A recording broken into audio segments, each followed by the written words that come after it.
नमो अर्हन्ताणं नमो सिद्धाणं नमो आयर्याणं नमो उवचायाणं नमो लोय सव्साहूणम्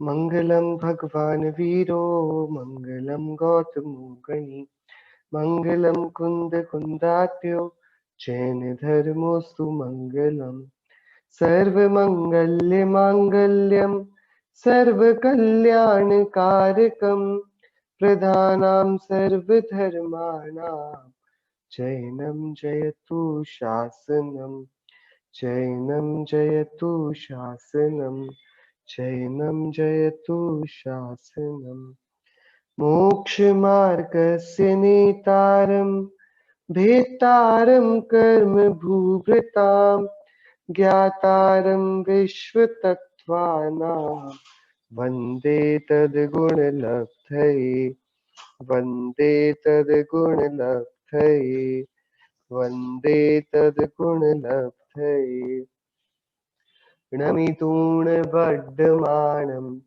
परमपाणं जिणं तिसोद्धेन वोच्छामि रयणसारं सायारणयारधम मीणम्। श्रीमद् भगवत कुंकुंदाचार्य देव प्रणीत यह रयणसार प्राभृत नामक ग्रंथ, और हम सभी ने इस पर आचार्य कुंकुन देव से ये सीखा कि अशुभ भाव वे किस किस प्रकार के होते हैं, किस किस जाति के पाए जाते हैं। मुख्यतया तो 5 पाप 4 कषाएं, सो मोह राग द्वेष उनका विस्तार किया जाए 4 कषाएं, और उन 4 कषाओं की ही जो वृत्ति देखी जाए तो 5 पाप रूप, और इन्हीं में मुख्य बंध के 5 प्रत्यय हैं, आश्रव के 5 कारण हैं, द्वार है, मिथ्यात्व, अविरति, प्रमाद, कषाय और योग, ये सब मिलकर सारे अशुभ परिणामों की रचना कर देते हैं यदि मिथ्यात्व की संगति को प्राप्त हो, दुष्ट अभिप्राय हो, मलिन निश्चय हो और आत्महित का विचार उसकी परिणति ना हो। ये वाली बात अशुभ भावों के संबंध में हम सभी ने आचार्य कुंकुन देव से पढ़ी। क्या कि ये जीव बाहर में जो दिखते हैं ऐसे इसके योगों की मन वचन काया की प्रवृत्ति, वे उसके अंतरंग परिणामों का दर्पण भी होते हैं। सो अंतरंग में जीव के जैसे क्रोधादि परिणाम होंगे, सो वे क्रोधादि परिणाम अशुभ परिणाम है, और उनके कारण दिखने वाली योगों की मलिनता ये अशुभ योग है। ये अशुभ योग अशुभ कर्मों को बुलाएगी और वे अशुभ परिणाम अशुभ कर्मों का बंध इस जीव को कराते हैं। सो आचार्य कुंकुन देव ने हमको पहले ही विकल्प दे दिया था कि अच्छा होगा हम सभी चुन लें, हमें शुभ परिणाम करने हैं या अशुभ परिणाम, जो हमें रुचे वो हमको विचार करके स्वीकारने होंगे। आज जो चर्चा शुरू होगी वो शुभ भावों की है। शुभ भावों का क्या लक्षण है, क्या प्रकार है, आचार्य कुंकुन देव हम सभी को उसका परिचय करा रहे हैं। गाथा 60 और 61। दवथिकाय छप्पन तच्च पयथेषु सत्तन वगेषु बंधन मोखे तक्का रण रुवे पारसणु वेखे रयणतयस्रुवे अज्जाकं मे दयादि सद्धम्मे इच्चेव मायिगे जो वट्ट दिशो हो दिशो भावो। अशुभ भाव क्या थे, पाप परिणाम क्या थे, अप्रशस्त परिणाम क्या थे, किसी को मारना, सताना, दिल दुखाना, क्रोध करना, घमंड करना, लालच करना, मात्सर्य ईर्ष्या करनी और विपरीत अशुभ लेश्याओं में प्रवर्तन करना, ये सब क्या करते थे, ये सब बहुत सारे पाप कर्म को आत्मा की तरफ आकर्षित करा देते थे। अब आचार्य देव से पूछा गया ये शुभ कर्म क्या है, ये शुभ भाव क्या होते हैं, इनका क्या लक्षण है। और आचार्य कुंदकुन देव अब शुभ भाव के स्वभाव से हमारा परिचय कराते हैं। दव्वत्थिकाय 56, द्रव्य दव्व अत्थिकाय अस्तिकाय 56, 6 और 5, 6 द्रव्य और 5 अस्थिकाय, 6 दव्वत अत्थिकाय पण, तो 5 अस्थिकाय, पंचास्तिकाय और 6 द्रव्य। बराबर। 6 द्रव्य कौन कौन से? हिंसा, झूठ, चोरी, कुशी, परिग्रह, ये क्या 6 द्रव्य होंगे। क्रोध, मान, माया, लोभ, ये 6 द्रव्य होंगे। जुआ खेलना, मांस खाना, चोरी करना, ये सारे कार्य, ये 6 द्रव्य। हमने जब पाप परिणामों की परिभाषा पढ़ी थी तो हमको जीवों के परिणामों के नाम बताए गए थे। हिंसा करना, क्रोध करना, मान करना, जुआ खेलना, आंखें टक करना, अशुभ लेशाओं के परिणामों को करना। अब जब शुभ परिणाम आए, आचार्य देव वस्तु की बात करने लगे। 6 द्रव्य कौन से होते हैं? 6 द्रव्य कौन से होते हैं? क्या वे, जैसे कि हिंसा एक अशुभ परिणाम है तो उसके विपरीत अहिंसा, ये अशुभ परिणाम की विपरीतता में खड़े होने वाला शुभ परिणाम, ये क्या पहला द्रव्य है कि नहीं? अब आचार्य देव परिणामों की चर्चा नहीं कर रहे। आचार्य देव शुभ भाव का लक्षण बताते हैं कि शुभ भाव, प्रशस्त भाव कैसे होते हैं। तो आचार्य देव किसके भाव है? चैतन्य आत्मा के। तो आत्मा के परिणाम है, उनका 6 द्रव्य जो जुदे द्रव्य हैं, उनसे क्या लेना देना, आचार्य देव इसका विश्लेषण करेंगे। पहले वे पूछते हैं, तुम बताओ तुम्हें 6 द्रव्य कौन कौन से हैं, पता कि नहीं? कि हाँ आचार्य पता है, जीव, पुद्गल, धर्म, अधर्म, आकाश और काल, ये 6 द्रव्य होते हैं।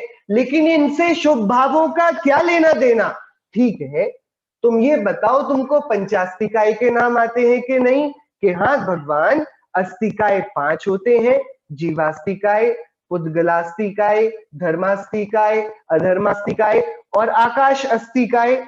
ये क्या हो गए? 5 अस्तिकाय हो गए। आचार्य पर शुभ भावों से इनका क्या संबंध? कि अभी हमें अपनी बात पूरी करने दो। आचार्य कुंकुदेव हमें शुभ भावों का लक्षण बता रहे हैं। दव्वत्थिकाय 56, दव्व 6, अत्थिकाय पण 6 द्रव्य और अस्तिकाय 5। और क्या? तच्च पयत्थेषु सत्तनवगेषु, तच्च सत्त तत्व 7 और पयत्थेषु पदार्थ नवगेषु, नवगेषु 9 पदार्थ। पहली लाइन में लंबी लंबी संख्याओं में आचार्य देव ने वस्तुओं की चर्चा करी। क्या बोले आचार्य देव? 6 द्रव्य, 5 अस्तिकाय, 7 तत्व और 9 पदार्थ। इनमें पयत्थेषु नवगेषु, इनमें, इन पदार्थों में स्थित 6 द्रव्य, 7 तत्व, 9 पदार्थ और 5 अस्तिकाय, इनमें स्थित। अगला क्या बोल रहे हैं आचार्य देव? बंधन मोक्ष, बंध और मोक्ष में तक कारण रूपे और बंध और मोक्ष के कारण रूप 12 अणुवेख्ये, 12 अनुप्रेक्षाओं में। कितनी बातें हो गई? 6 द्रव्य, 5 अस्तिकाय, 7 तत्व, 9 पदार्थ, बंध मोक्ष और बंध और मोक्ष के कारण रूप 12 भावनाएं। ठीक है, इतने सारे आइटम, इतनी सारी वस्तुएं, इतने सारे विविध प्रकार, ये 60वीं गाथा में आ गए। अगला रयण तय स्वरूपे, रयण तय यानी कि रत्न, रत्नत्रय, रत्नत्रय सम्यक दर्शन, सम्यक ज्ञान, सम्यक चारित्र, रत्नत्रय स्वरूपे, रत्नत्रय स्वरूप, सम्यक दर्शन, ज्ञान, चारित्र स्वरूप। अज्जाकम में, आर्य कर्म में, आर्य कर्म में, दयादि सद्धम में और दया आदि सद्धर्म में, इच्छेव माई गे जो, इत्यादि में जो वट्टदी वर्तन होता है, सो होदि सोह भावो, वह शुभ भाव होता है। अब थोड़ी स्थिति स्पष्ट हुई। यहां पर जीव के परिणामों का नाम आया। क्या है जीव के परिणाम? 6 द्रव्य जीव के परिणाम नहीं, ये तो इस जगत में बरतने वाले 6 द्रव्यों की स्वतंत्र सत्ता के परिचायक हैं। 6 प्रकार के पदार्थ, 6 जाति के पदार्थ इस जगती में पाए जाते हैं। एक है चेतन जाति का पदार्थ, उसे जीव कहते हैं। जो जानता है, देखता है, सुख दुख का अनुभव करता है, वह जीव है। दूसरा पुद्गल, कि जो जड़ है लेकिन रूपी है, मूर्तिक है, दिखता है, सफेद, काला, नीला, पीला, हरा, स्वादिष्ट, बिना स्वाद का, सुगंध वाला, दुर्गंध वाला इत्यादि नाना प्रकार के स्पर्श, रस, गंध, वर्ण गुणों से युक्त जो द्रव्य है वह पुद्गल द्रव्य है। जीव और पुद्गल इस संसार में एक क्षेत्र से दूसरे क्षेत्र पे गति करते हैं।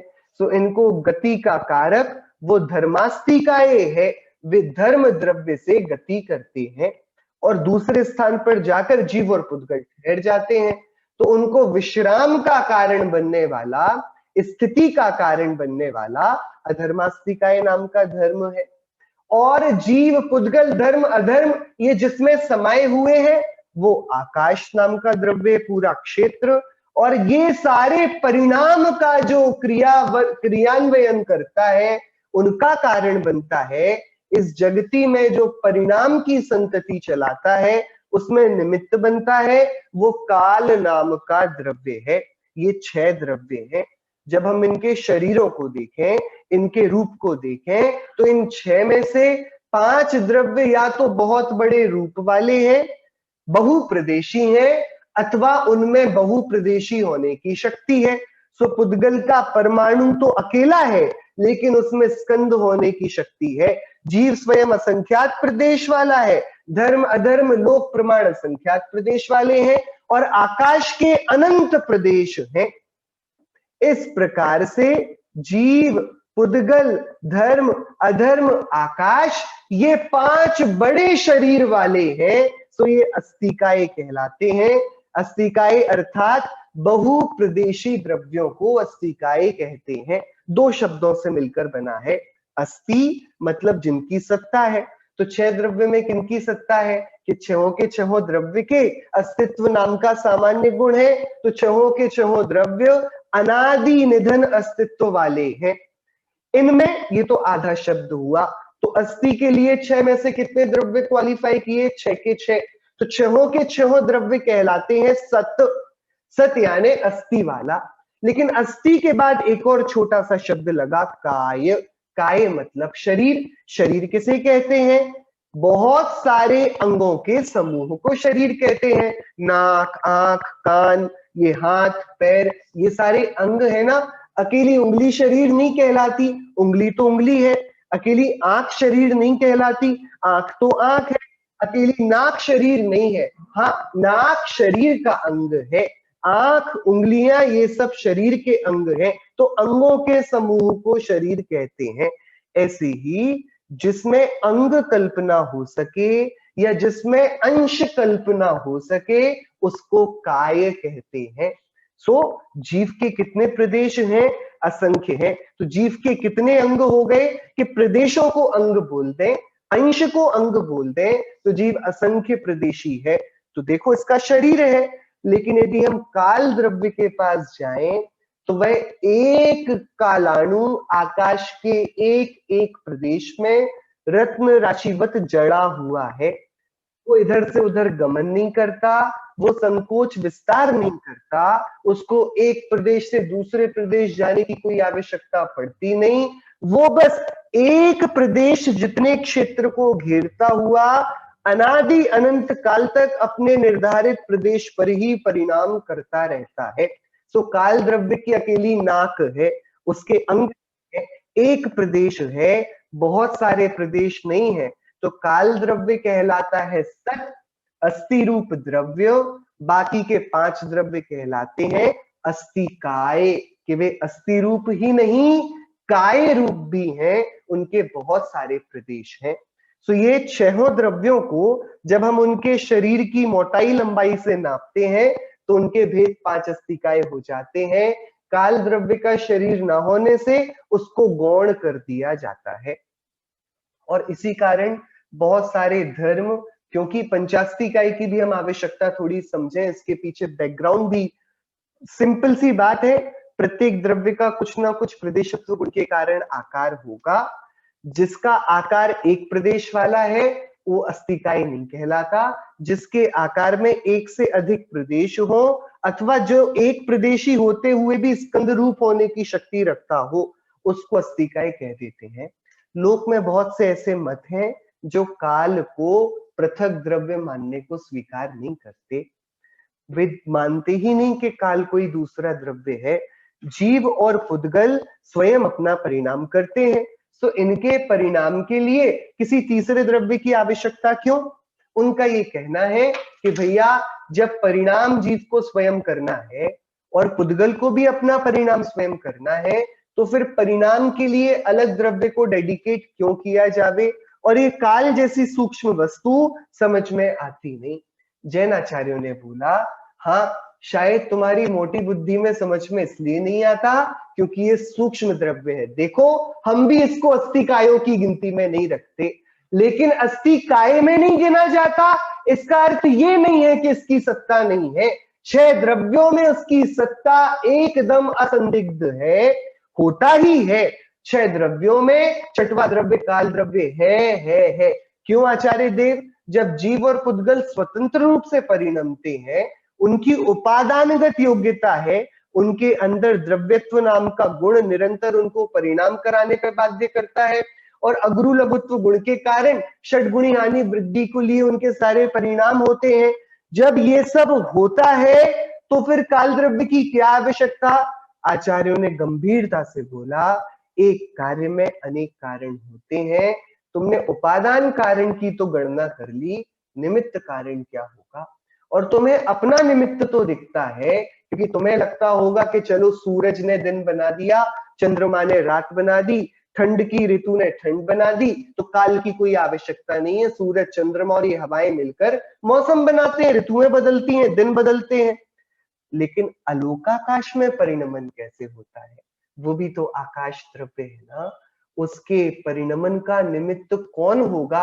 तुम्हारी ऋतुएं तो वहां नहीं जाती, तो उसके परिणमान का निमित्त कारण इस लोकाकाश के एक एक प्रदेश में फैला हुआ, इसी अनंत आकाश के गर्भ में बसा हुआ ये काल द्रव्य उस अलोकाकाश के निमित्त रूप परिणमन में उपस्थित रहता है।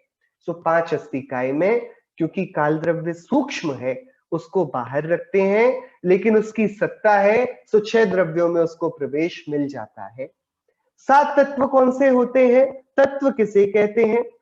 देखिए, हमने सबसे शुरुआत में जब भी चर्चा करी है तब हम सबसे पहले लोक के आकार की चर्चा करते हैं। हमारे मंदिरों में प्रवेश द्वारों में अथवा कहीं ना कहीं किसी ना किसी भित्ति क्षेत्र में मंदिर की किसी पेंटिंग में 3 लोक का चित्र होता ही है। कैसा? कि भाई एक पुरुष अपने कमर पर हाथ रखकर पैर फैलाकर खड़े हो जाए, तो ये लोक का आकार बन जाता है। हम सभी ने देखा है। ये कितना है? 343 घन राजू इस लोक का क्षेत्रफल है। इस लोक में 343 घन राजू इतना बड़ा क्षेत्र है इसका। इन इतने बड़े क्षेत्र प्रदेशों में कौन निवास करते हैं? 6 द्रव्य निवास करते हैं। जीव, पुद्गल, धर्म, अधर्म, आकाश और काल। ये 6 द्रव्य कहाँ रहते हैं? इस 343 घन राजू के लोक में। इसके बाहर आकाश द्रव्य, जिसके पेट, जिसकी नाभि में ही ये लोकाकाश है, तो आकाश सर्वत्र व्याप्त है। बराबर। सो अब 6 द्रव्यों के अलावा इस जगत में और क्या होता है? 6 द्रव्य के अलावा और कौन रहता है? कि अरिहंत रहते हैं, सिद्धशिला में सिद्ध भगवान रहते हैं, पर वो तो जीव द्रव्य में आ गए। और 7 प्रकार की भूमियां हैं, ऊपर 8वीं ईशत प्रागभार भूमि है, सिद्धशिला है, वो पुद्गल में आ गए ना। और बहुत सारी हवाएं घूमती हैं वातवलय आदि में, घन जल वायु ये सब है, तो वे सब भी वस्तु रूप में जड़त्व में आ जाएंगे। और जो धर्म अधर्म द्रव्य है उनका अमूर्तिकपना है लेकिन स्वतंत्र सत्ता है, तो वे धर्म अधर्म में आ गए। आकाश पूरे में व्याप्त है और काल लोक के एक एक प्रदेश में जड़ा हुआ है। इस प्रकार से 6 द्रव्यों में आप जो कुछ भी बोलेंगे वो सारी की सारी वस्तुएं व्याप्त हो जाएंगी। आप तो ये बताओ 6 द्रव्य के अलावा इस विश्व में और क्या है? कि है ना 5 अस्तिकाएं हैं। अरे 5 अस्तिकाएं 6 द्रव्यों के ही तो नाम थे। जब हमने उनके शरीर की नाप तौल करी, 5 को हमने अस्तिकाएं कह दिया, एक को अस्थि करके एक तरफ उसको गौण कर दिया, तो 6 द्रव्यों से अलग तो पंचास्तिकाएं है नहीं। तो ये 7 तत्व क्या है? कि 2 बातें हैं, एक द्रव्य और अस्तिकाय की पाली है और एक तत्व और पदार्थ की पाली है। ये 2 टीम्स हैं और ये चारों हैं एक ही वस्तु के नाम। गजब की बात क्या है, एक ही वस्तु के हैं 4 नाम। जीव को ही द्रव्य बोलते हैं, वो ही अस्तिकाय बन जाता है, वो ही तत्व बन जाता है और वो ही पदार्थ बन जाता है। क्योंकि इस विश्व में 6 द्रव्य के अलावा 7वीं कोई वस्तु है नहीं। तो जो द्रव्य है उसी को अस्तिकाय होना होगा, उसी में तत्व होंगे और उसी में पदार्थ होंगे। लेकिन 2 टीम्स बन गई, एक द्रव्य की पाली जिसके साथ अस्तिकाय आकर खड़ा हुआ और एक तत्व की पाली जिसके पीछे खड़ा है पदार्थ। इन दोनों में जो द्रव्य और अस्तिकाएं हैं ये आगम की सिद्धि करते हैं, ये सिद्धांत की सिद्धि करते हैं, ये वस्तु व्यवस्था को बताते हैं। क्या क्या पाया जाएगा कि 6 प्रकार की जाति के द्रव्य पाए जाएंगे। तो जो वस्तु स्वरूप के आख्यान होंगे उनकी व्याख्याएं की जाएंगी। तीर्थंकर, सर्वज्ञ देव, गणधर, आचार्य आदि जब भी इस जगत की व्यवस्था का स्वरूप बताएंगे तो वे अस्तिकाय और द्रव्य की भाषा में बात करेंगे। लेकिन तभी उन महाकरुणावंत आचार्यों के हृदय में जीव को सुख की प्राप्ति का उपाय बताने का विचार चलेगा तो वे बताएंगे 6 द्रव्य अस्तिकाय को ही, लेकिन अब वे उसका निरूपण तत्व और पदार्थों की भाषा में करेंगे। अध्यात्म में मोक्ष मार्ग का जो प्रयोजन साधते हैं वे तत्व और पदार्थ कहलाते हैं और जो वस्तु स्वरूप का यथार्थ सम्यक ज्ञान कराते हैं वे के वे ही वस्तुएं द्रव्य और अस्तिकाय नाम से प्रतिपादित की जाती हैं। वस्तु भेद नहीं है, जो जीव द्रव्य है वो ही आगे जाकर जीव तत्व बोला जाएगा, लेकिन बहुत अंतर हो जाएगा। जीव द्रव्य तो जो जानता है देखता है और जीव तत्व मैं जानता हूं देखता हूं, अप्रयोजन की बात है। अब मुझे सारे जीव जानते हैं देखते हैं इससे कोई अर्थ नहीं, कोई प्रयोजन नहीं। आप जानो या ना जानो मैं क्या करूं, मैं स्वयं जानता हूं और मैं स्वयं जानकर सुखी हो सकता हूं। तो अब तत्व ऐसी भाषा करेंगे कि मैं तो जीव हूं और बाकी सब अजीब। अरे भगवान वो तो जानता देखता है, होगा वो जानता देखता, मेरा ज्ञान दर्शन उसमें नहीं पाया जाता। मेरे लिए मैं जीव हूं, तुम्हारे लिए तुम जीव, तुम्हारे लिए तुम्हें छोड़कर सब अजीब, मेरे लिए मुझे छोड़कर तुम भी अजीब। अब प्रयोजन की बात है, एकत्व भावना में भाया गया मोक्ष, वह मोक्ष का जब मार्ग अच्छे से साफ करके उस पर चलने का प्रयत्न किया जाता है तब एकत्व भावना जिसके लिए भाई गई उस आत्म तत्व को इन 7 तत्वों और 9 पदार्थों की विचारणा से गुजरना होता है। अब गजब की बात क्या, वस्तु विचारत ध्यावते मन पावे विश्राम। वस्तु स्वरूप का विचार करते ही मन विश्रांति को प्राप्त होता है। आचार्य कुंद देव से जब पूछा गया भगवान कुछ ऐसा बताओ जिससे प्रशस्त कर्म हमारे हो, प्रशस्त परिणाम हमारे हो। आचार्य कुंद देव ने हमको मंदिर का रास्ता नहीं दिखाया, ना ही उन्होंने बोला कि तुम तीर्थ यात्रा को चले जाओ, क्योंकि उनको पता है ये तो तुम करते ही हो, रोज मंदिर जाते हो और साल में 3-4 बार तीर्थ यात्रा भी कर देते हो। उन्होंने भक्ति का, पूजन का, दान का उपदेश तो उनको पता ही है, हम पहले गिना आए हैं, बार बार बोलेंगे इसको लगेगा जैन दर्शन में पूजा दान के अलावा कोई बात ही नहीं है।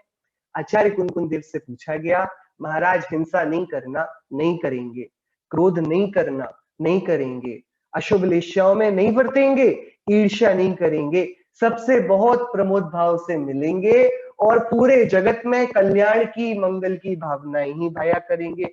अब आचार्य देव ये तो बता दिया क्या नहीं करना, ये भी तो बताइए कि क्या करना। और हम तनकर खड़े हो गए। आचार्य अब बोलेंगे परोपकार करो, आचार्य बोलेंगे जीवों की दया पालो, आचार्य बोलेंगे लोक का कल्याण करो, बहुत जैन धर्म की प्रभावना करो, अन्य लोगों को इस कल्याण के मार्ग में लगाओ, सबके पाप छुड़ा दो, नशा छुड़ा दो, व्यसन छुड़ा दो, अन्याय अनीति अभक्ष को इस जगती से गायब कर दो। आचार्य देव ने सबसे ऊंचे क्रम में इन बातों को नहीं रखा। ऐसा नहीं है कि ये वाली बातें प्रशस्त परिणाम नहीं कर पाती, लेकिन आचार्य देव जिस श्रेणी में इस क्रम को रखना चाहते हैं वो उसमें टॉप प्रायोरिटी में और बेस्ट क्वालिटी का शुभ भाव क्या होता है, आचार्य देव इसकी व्याख्या पहली ही पंक्ति में करते हैं। दवत्थिकाय 56 तच्च पयत्थेसु सत्तणवगेसु 6 द्रव्य 5 अस्तिकाय 7 तत्व और 9 पदार्थ इच्छेव माई गे जो वट्ट दिसो हो दिसो हो भावो। ये आखिरी की पंक्ति हम हर एक लाइन के साथ लगाते जाएंगे और हमें शुभ भावों की सरल परिभाषा मिलती जाएगी। अरे जिसकी बुद्धि, जिसका आचरण, जिसकी वृत्ति 6 द्रव्यों के चिंतन में लगी है वो आत्मा शुभ भाव है। जिस आत्मा की वृत्ति 5 अस्तिकाय के स्वरूप के विचार में लगी है, मतलब साक्षात वस्तु के स्वरूप का विचार जो आत्मा करता है वो शुभ भाव को करता है। 7 तत्वों के विचार में, हे गे उपादेय तत्वों के निर्धारण में, स्वपर भेद के विज्ञान के अनुसंधान में, अथवा 9 पदार्थों में पुण्य और पाप को सोने की और लोहे की बेड़ी देखता हुआ जो दिव्य ज्ञान चिंतना में, विचार में जिसके उत्पन्न होता है वह विचार शुभ भाव है और ये उच्चतम कोटि का शुभ भाव है। आप जब धर्म ध्यान के भेदों के बाद शुक्ल ध्यान के भेद पढ़ेंगे तब वे मुनिराज इन्हीं विचारों में बहुत अंदर तक डूबे हुए होते हैं जब वे शुक्ल ध्यान में पहुंचते हैं। क्या भैया, उपाय और अपाय का विचार तो यहां पर ही आ गया था जब हमने धर्म ध्यान की चर्चा करी थी, लेकिन 6 द्रव्य, 7 तत्व, लोक का पूरा संस्थान इत्यादि का विचार करना और उस विचार में ऐसे ऐसे डूबकर एक चैतन्य आत्मा का अग्र हो जाना कि एकत्व निश्चय गत समय सर्वत्र सुंदर लोक में मैंने देख ली पूरी दुनिया, समझ लिया पूरी दुनिया का स्वरूप, जान लिए 6 द्रव्य हैं दुनिया में, मान लिया कि हाँ 5 अस्तिकाय रूप बड़े द्रव्य हैं जिनको काल परिणाम में हेतु बनता है, समझ लिया के 7 तत्व हैं जीव पुद्गल धर्म धर्म आकाश काल के द्रव्य के भावात्मक पक्ष, जीव अजीव आश्रम बंध संवर निर्जरा मोक्ष, और ये भी जान लिया कि इनमें पुण्य और पाप मिला दिया जाए तो ये ही 9 पदार्थ बन जाते हैं। ऐसा जानकर जब ये वृत्ति आत्मा में उठी कि मेरे लिए इस जगत में प्रयोजन का क्या है, जब इस जगत में 6 द्रव्य 5 अस्तिकाय 7 तत्व 9 पदार्थ जो स्वयं एक ही वस्तु के 4 नाम है, इसके अलावा कुछ और है ही नहीं। जो बुद्धि 6 द्रव्य 5 अस्तिकाय 7 तत्व 9 पदार्थ इनके विचार में वर्तती है वो शुभ भाव वाली बुद्धि है, मतलब उसको प्रशस्त पुण्य बनता है। पंडित टोडरमल जी ने जब गोमटसार ग्रंथ की टीका करी सम्यज्ञान चंद्रिका जी, उसकी शुरुआत में ही उन्होंने शास्त्राभ्यास से तत्काल होने वाले फायदों की चर्चा करी। उसमें उन्होंने सबसे ऊपर शास्त्र स्वाध्याय में जो उत्कृष्ट इस जगत की व्यवस्था का और आत्मस्वरूप का द्रव्यों के स्वभाव का चिंतन होता है उसको उच्चतम जाति का शुभ भाव बोला और उसी को आगे जाकर समझाया। किसी ने पूछ लिया महाराज ये करना योग आप हमें पढ़ाते हो और पूरा बताओगे 6 द्रव्य ऐसे होते हैं और जीव कौन कौन से संस्थानों में, कौन कौन सी गतियों में, योनियों में, ज्ञानों में, मार्गणाओं में, जीव स्थानों में, गुण स्थानों में जाएगा, इतना जानकर क्या अर्थ है? हमें बताओ हम मंदिर में कौन सा विधान करें, कौन सी पूजा करें या पूरे के पूरे शहर को हम सम्मिश्र कर ले जाएंगे, उससे भी तो पुण्य बंधेगा ना। आज पंडित टोडरमल जी ने वहां लिखा, सुनो, पूजन में, विधान में और तीर्थ यात्रा में इनमें तो तीव्र कषाय की आवश्यकता है। तीव्र कषाय पुण्य रूप, हाँ घबराना नहीं। क्या एक व्यक्ति आराम से बैठकर तत्व का विचार करता है, और एक व्यक्ति भगवान के बहुत बड़े विधान का आयोजन करता है। बताइए परिणामों में शांतता किसकी ज्यादा है? कि जिसको विधान करना है, उसको आयोजन करना है, उसमें उसको बहुत सामग्री जुटाना है, उसको नाना प्रकार की विकल्प होंगे, कभी किताबों को देखेगा, कभी द्रव्य की थाली को, कभी भगवान को, तो उसका चित्त एकाग्र भी ना होगा और मन में उतनी शांति तो नहीं होगी जितनी जो अकेले में बैठकर आचार्यों से सीधे उनके शास्त्रों के माध्यम से बातें करता हो। सो उन्होंने टोडरमल जी ने लिखा, सुन भैया, ये पुण्य और पाप के आश्रव का संबंध तो जीव की विशुद्धि से है, और वो विशुद्धि उतनी अधिक होगी जितने कम इसके साथ लगने वाले उपकरण होंगे, जितने कम इसके व्यवधान होंगे, ये उतने ज्यादा शुद्धि को प्राप्त होगा, विशुद्धि को प्राप्त होगा। सो उत्कृष्ट जाति का जो प्रशस्त भाव है, वो स्वरूप के चिंतन में नाना प्रकार के द्रव्य, तत्व, अस्तिकाएं और पदार्थ इस जगत में जो पाए जाते हैं, उनके स्वरूप के चिंतन में, विचार में और अपने आत्महित की विचारणा में होता है। ठीक है, 6 द्रव्य 5 अस्तिकाएं का हमने सामान्य स्वरूप देखा, उनकी परिभाषा भी देखी। 7 तत्व एक बार हम समझते हैं, एकदम सरल है। सबसे पहली बात ये निर्धारित करनी है हमको हृदय में, इस 3 लोक में 6 द्रव्य के अलावा कुछ और नहीं। ठीक है, एकदम सिंपल बात है, 6 द्रव्य के अलावा और कुछ भी नहीं। तो आचार्य देव, ये आश्रव, बंध, संवरण, निर्जरा, मोक्ष भी तो इसी दुनिया में है ना? कि हाँ है। अब क्या करो, अब इन 6 द्रव्यों को अपने प्रयोजन की दृष्टि से देखो। हम दुकान में गए, दुकान में इतना सारा सामान है, बहुत सारे, एक जगह सोफे लगे हैं, एक जगह क्रॉकरी है, एक जगह बेडशीट्स है, कालीन है, एक जगह टीवी सेट्स है, कंप्यूटर है। कितना है कि दुकान में प्रथम दृष्टया तो देखा तो बहुत सारी सामग्री है, लेकिन जैसे ही हम चेकआउट काउंटर पर पहुंचे ना पेमेंट के लिए, अब बताइए दुकान में कितनी वस्तुएं हैं? कि होंगी बहुत सी, हमारे शॉपिंग कार्ट में तो इतनी है कि जैसे ही पूरे मॉल की वस्तुओं का परिज्ञान हुआ तो वहां फोटो लेने नहीं लग गया, उसने देखा कि मुझे क्या चाहिए और इसमें से क्या मैं अपना सकता हूं और क्या यहीं छोड़ सकता हूं। तो समस्त ज्ञान अपने कंक्लूजन को, निष्कर्ष को तब पहुंचता है जब वो पूरी वस्तुओं को 100 रुपए में बांट पाए। यही पूरी दुनिया का न्याय है। एकदम सरल बात है ना? आप एक बगिया में भी गए पौधे लेने आपको, तो बगिया में पहले तो देखे, अरे आम के भी पौधे हैं, जामुन के भी पौधे हैं, फूल भी हैं रंग बिरंगे, सब कुछ है। तो पहले तो बहुत प्रशंसा करी कि कितनी प्यारी नर्सरी है, या इतने सारी वैरायटी है। लेकिन 3 घंटे की मशक्कत के बाद अब जो देखते हो, अब बगिया नहीं दिखती, ये पौधे मेरे साथ घर जाएंगे। तो जब 6 द्रव्य और 85 का एक सुपरमार्केट में विचार के लिए बुद्धि घुसी, उसने एक एक द्रव्य को देखा, अरे इस दुनिया में चैतन्य तत्व आत्मा है, ये तो जानने देखने का काम करती है, क्या विस्मयकारी शक्ति इसके पास है कि ये जानती देखती रहती है।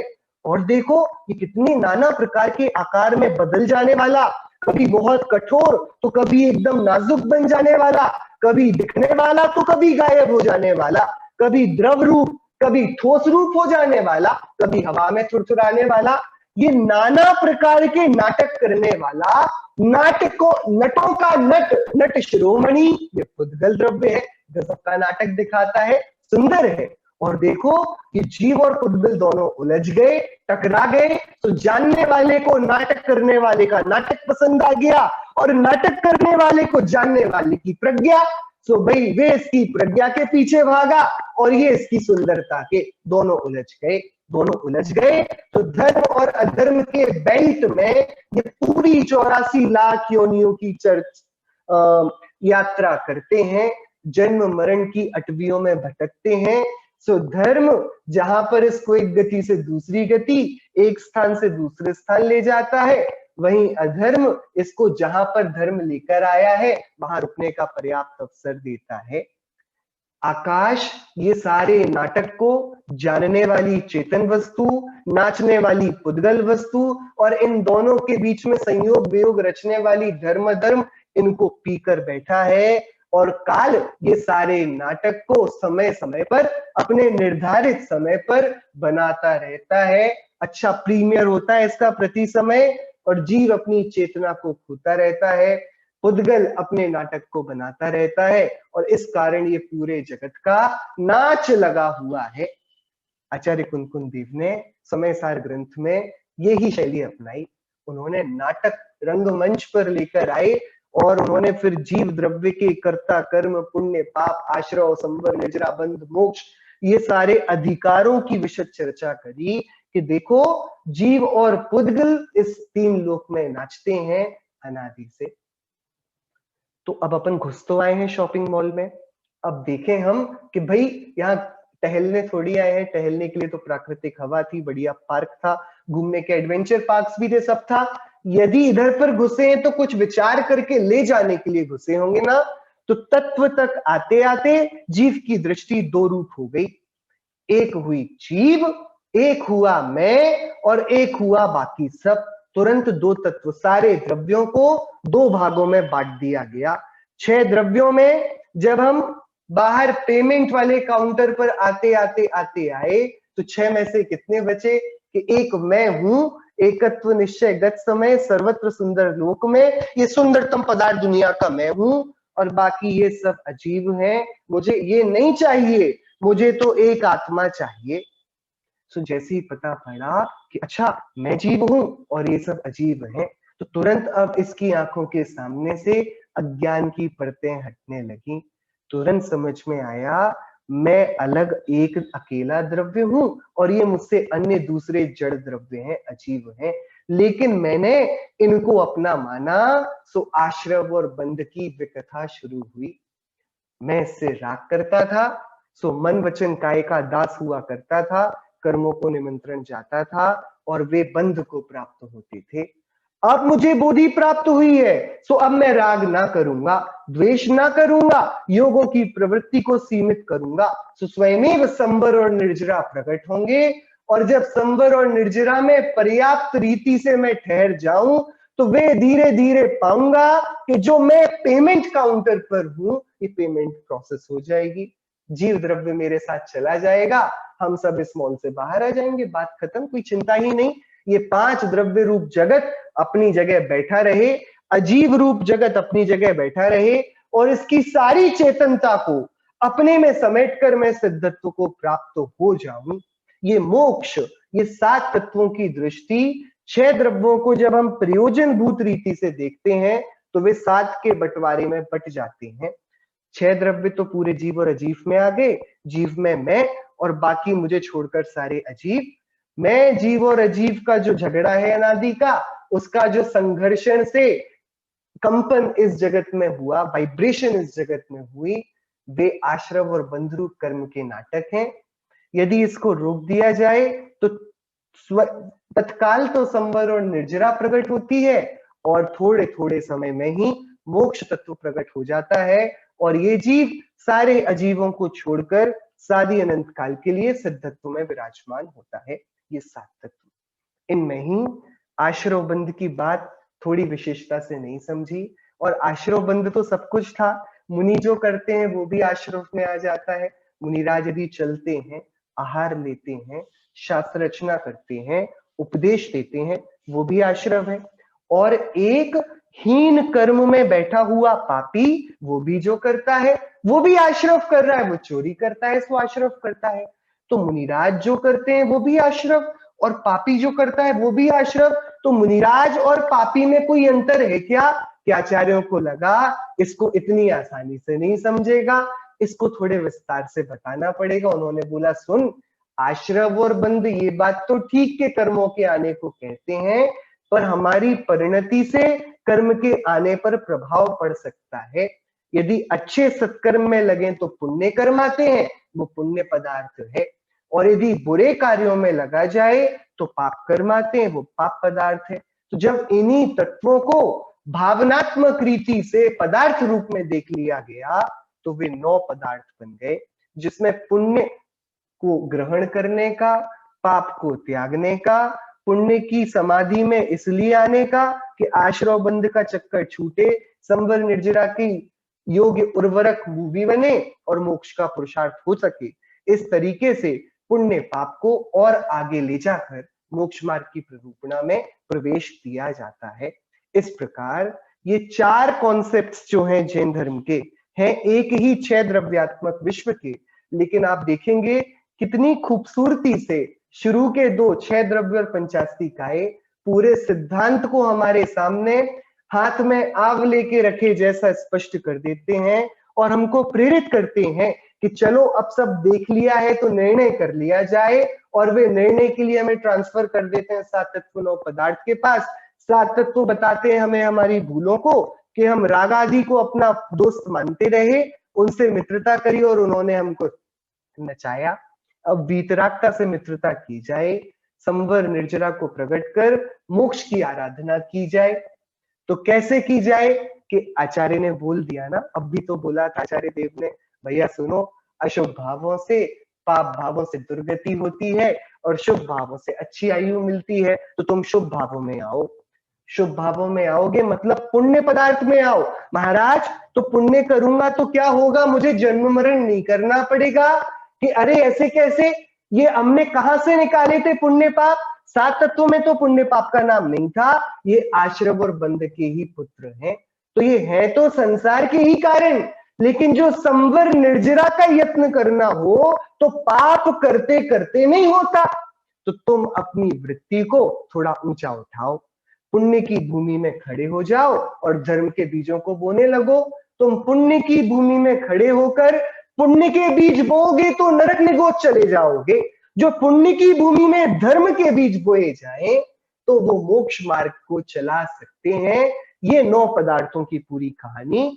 इस प्रकार से आगम और अध्यात्म के समन्वय, ये 6 द्रव्य पंचास्तिकाएं, 7 तत्व 9 पदार्थ, इनका विचार करना, इनके बारे में चिंतन करना, इनके बारे में कथा करना, वार्तालाप करना, परस्पर संवाद करना, ये आचार्य कुंद कुंदेव कहते हैं प्रथम जाति का, उच्च कोटि का शुभ परिणाम है। एकदम अटपटी बात नहीं। क्या हम 6 द्रव्य पुद्गल आदि के स्वरूप का विचार करेंगे, हम कर्म के बंध और निर्जरा का विचार करेंगे और हमें शुभ परिणाम होगा? कि क्यों नहीं होगा। शुभ परिणाम तो विशुद्ध परिणाम को कहते हैं। तुम 6 द्रव्य का जब विचार करते हो तो क्रोध किस पर करते हो? किसी पर भी नहीं। तो तुम्हें मायाचारी थोड़ी उदित होती है हृदय में? नहीं। अच्छा, तुम्हारी लालसाएं, लिप्साएं, इच्छाएं जागती कि नहीं? कि जिस समय हम उसका विचार करते हैं उस समय हमें कोई विभाव उत्पन्न नहीं होते। तो सुन भैया, 6 द्रव्यादि के विचार में पुण्य नहीं है, इनके विचार में जो पाप परिणाम उत्पन्न नहीं होते उसके कारण अपने आप जो एक साम्य बना हुआ है, परिणति में कषायों की आग लगती ही नहीं, तो इसको बंध प्रशस्त परिणामों का होता है। बाकी इनका विचार पुण्य के लिए नहीं किया जाता, धर्म के लिए किया जाता है। ये पहले प्रकार का पुण्य। आचार्य देव यहां नहीं रुके। अब उनको पता था कि ये बोलेगा कि पदार्थों में जाते जाते आचार्य देव ने पुण्य पाप का नाम ले लिया। तो हम, और बात भी आचार्य देव शुभ भाव की कर रहे हैं, तो ये करने योग्य कार्य है। आचार्य देव अगले ही शब्द में बोलते हैं, बंधन मोक्षे, बंध और मोक्ष का विचार। इसकी जो टीका है इसमें इसका बड़ा गजब का अर्थ है। अपन तो समझते थे बंध और मोक्ष मतलब कि आश्रव बंध बंध के कारण है और संवर निर्जरा और मोक्ष ये मोक्ष के कारण है। बराबर। आचार्य ने यहां पर बोला शुभ भाव वह तत्काल तो बंध का कारण है और परंपरा से मोक्ष का कारण है। कौन सा शुभ भाव? 6 द्रव्य, 7 तत्व, पंचास्तिकाएं और 9 पदार्थ, इनमें वर्तन करने वाला जो शुभ परिणाम, इसका तत्काल विचार, क्योंकि प्रशस्त परिणाम है तो तत्काल तो क्या करता है? पुण्य का बंध और देवादिक की प्राप्ति। और परंपरा से ये विचार इस जीव को वेद ज्ञान के लिए उत्साहित करता है, इसकी पात्रता को और तराशता है, इसकी मनोवृत्ति को और भव्यता की ओर लेकर जाता है। तो ये परंपरा से मोक्ष में ले जाता है। तो कौन है बंध और मोक्ष के कारण? तत्काल वाले और परंपरा वाले। कि देखो, तत्कारण रूवे वारस नुवेखे। इसके कारण, बंध और मोक्ष के कारण कौन है? 12 भावनाएं। 12 भावनाएं बंध की कारण कि हाँ पुण्य बंध होता है, मोक्षी कारण बिल्कुल जो 12 भावनाओं को भाएगा वह परंपरा से आत्म तत्व रूप धर्म को उपलब्ध होकर मुक्ति को प्रकट करेगा ही। इसके लिए पहली 60वीं गाथा में जो उच्च कोटि के शुभ भाव की पूरी चर्चा आचार्य देव ने करी वो हम सभी के द्वारा मननीय है, विचारणीय है। आचार्य कुंद देव यहाँ किसी अन्य शुभ क्रिया का विरोध नहीं करते हैं, वे बताते हैं शुभ क्रियाओं में भी करने योग्य प्रथमतया कौन सी है कि जानने योग्य आत्मा को जानना, वस्तु स्वरूप को जानना, सर्वज्ञ के आगम को जानना, वीतराग मार्ग को जानना, 6 द्रव्य, 7 तत्व, 5 अस्तिकाय, 9 पदार्थ रूप, बंध और मोक्ष के कारणभूत 12 भावनाओं रूप जो ये सुंदरतम मार्ग है जिसकी भावना से मोक्ष के पुष्प खिलते हैं इस चैतन्य परिणति में, यह शुभ भाव है। इन भावों से शुभ भाव होता है, इसलिए आत्मार्थी का सारा जीवन इन सुमधुर सुगंधित परिणामों से सुगंधित रहे, शीतलता से बिल्कुल पूरा रहे। हम सब ऐसी भावना भाएं कि हम सभी शीघ्रता से 6 द्रव्य, 7 तत्व, 5 अस्तिकाय और 9 पदार्थ, 12 भावना इत्यादि के चिंतन विचार निर्णय पूर्वक सम्यक लक्ष्मी को प्राप्त कर मुक्ति रमणी के साथ रमण चिरकाल के लिए करें। इसी मंगल भावना से आज की चर्चा पूरी करते हैं। शरण कोई नहीं जग में, शरण बस है जिनागम का। जो चाहो काज आत्म का, तो शरणा लो जिनागम का।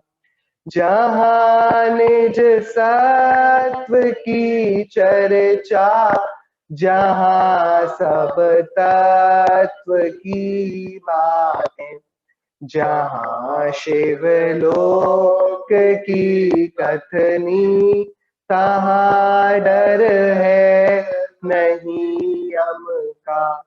इसी से कर्म नसते हैं, इसी से भरम भजते हैं, इसी से ध्यान धरते हैं। वैरागी बन में आत्म का, भला यह दाव पाया है, जिनागम हाथ आया है। अभागे दूर क्यों भागो, भला अवसर समागम का। शरण कोई नहीं जग में, शरण बस है जिनागम का। जो चाहो काज आत्म का, तो शरणा लो जिनागम का। नो भाई।